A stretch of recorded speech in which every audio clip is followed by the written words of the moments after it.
Alaska's airports are more than just travel hubs. They are lifelines, vital arteries that keep the state connected to the rest of the world.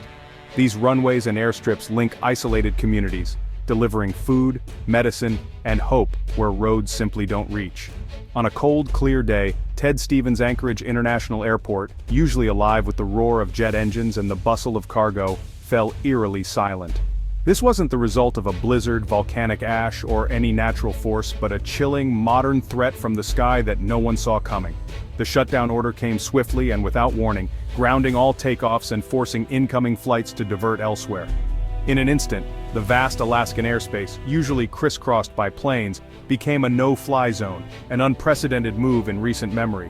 The familiar airport rhythm, announcements echoing, engines humming, baggage carts rattling, was replaced by an unsettling, almost haunting quiet. This was no routine drill. Authorities mobilized quickly, responding to a real, potentially catastrophic situation that demanded immediate action. The decision to shut down the airport, made at the highest levels of government and security, underscored just how serious the threat was.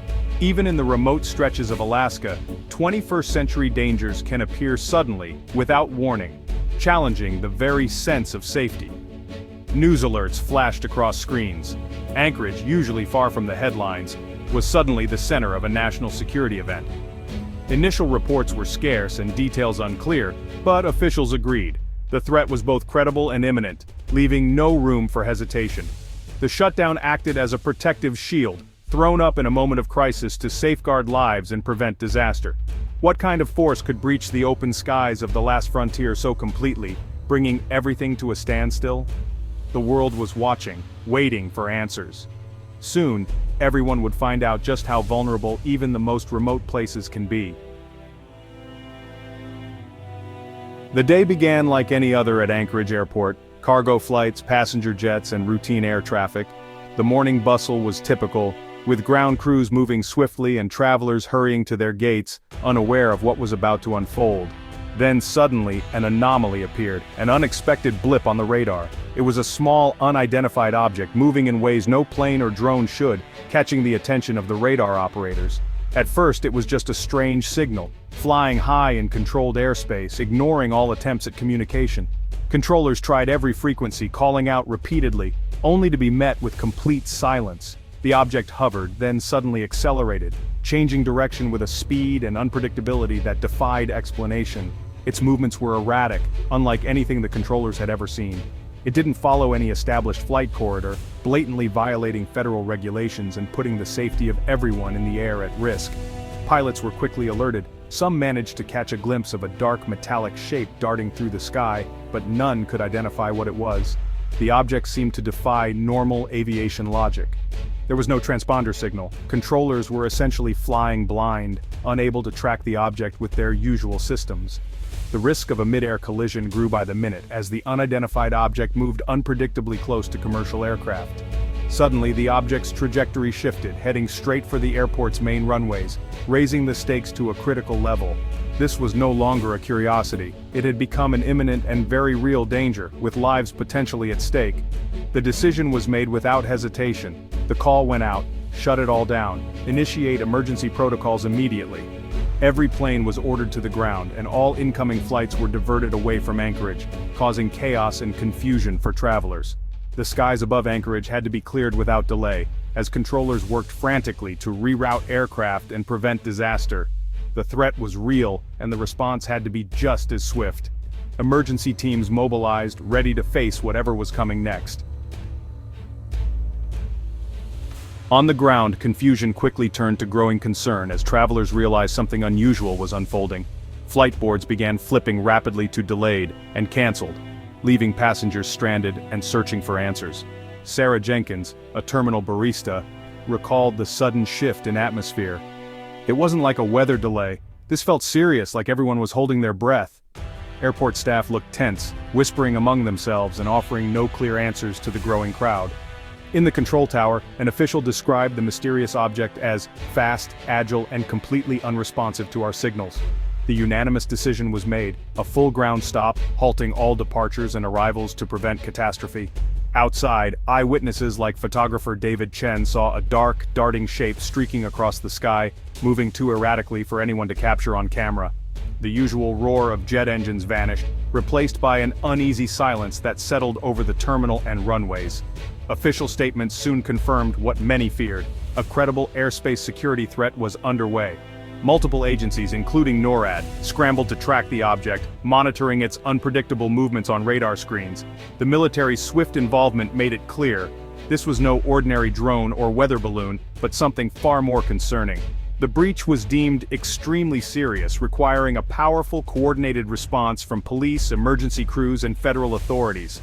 Anchorage's incident had escalated into a matter of national security, drawing attention from across the country.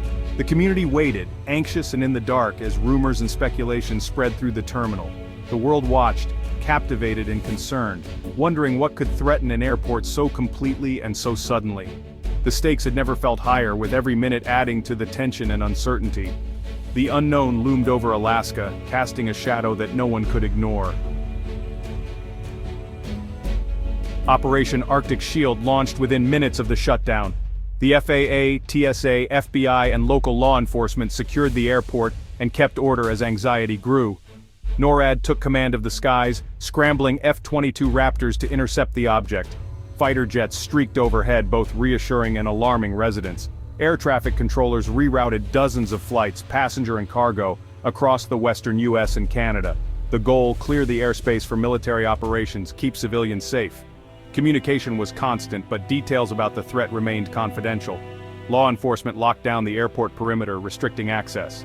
The response was swift, layered, and disciplined. Ground secured, skies cleared, military deployed. Protocols worked as intended. Anchorage was in lockdown, but the threat was contained. The shutdown disrupted thousands of lives in an instant. Travelers were stranded, families, workers, tourists, all stuck in limbo. Frustration grew as hours passed and information was scarce. Red Cross volunteers handed out blankets and snacks, trying to ease the tension. Anchorage's role as a global cargo hub meant the supply chain took a hit, goods delayed, businesses left uncertain. Remote communities faced empty shelves, highlighting Alaska's logistical fragility. Fighter jets overhead reminded everyone of the crisis. Traffic snarled, families worried, and anxiety spread. Yet, the community rallied, sharing resources, offering shelter, and supporting one another. Local hotels discounted rooms, residents opened their homes. Amid the chaos, Anchorage's resilience and kindness shone through. Crisis brought out the best in many. After tense hours, the skies were declared clear. The object vanished over the Gulf of Alaska, leaving no trace. The airport reopened gradually, cargo and passenger flights resuming. A joint FAA, FBI, and Department of Defense task force began investigating. Radar logs, pilot reports, and F-22 accounts described an object with flight characteristics beyond known technology. No visible propulsion, impossible maneuvers, and no debris. An investigative nightmare. The official statement: a highly advanced, unidentified aerial phenomenon had violated restricted airspace. No speculation on origin. Its capabilities didn't match any known technology. Theories swirled, from secret prototypes to the extraordinary. The official report concluded the response was appropriate, but the resolution was unsettling. The incident exposed vulnerabilities in national airspace security. It forced a reassessment of how we monitor and protect the skies. The mystery remains, a chilling reminder of the unknown. Anchorage would never forget that day. The Anchorage incident became a turning point for aviation and defense. Faster, integrated communication between civilian and military controllers was prioritized. New protocols now flag any radar anomaly to NORAD instantly. Investments poured into advanced radar and sensor technology, especially in strategic locations. Optical and infrared sensors now supplement radar, giving a fuller picture of threats. Standardized procedures replaced ad hoc responses to unidentified aerial phenomena. Immediate reporting and a clear chain of command are now mandatory. The event ushered in a new era of vigilance and preparedness.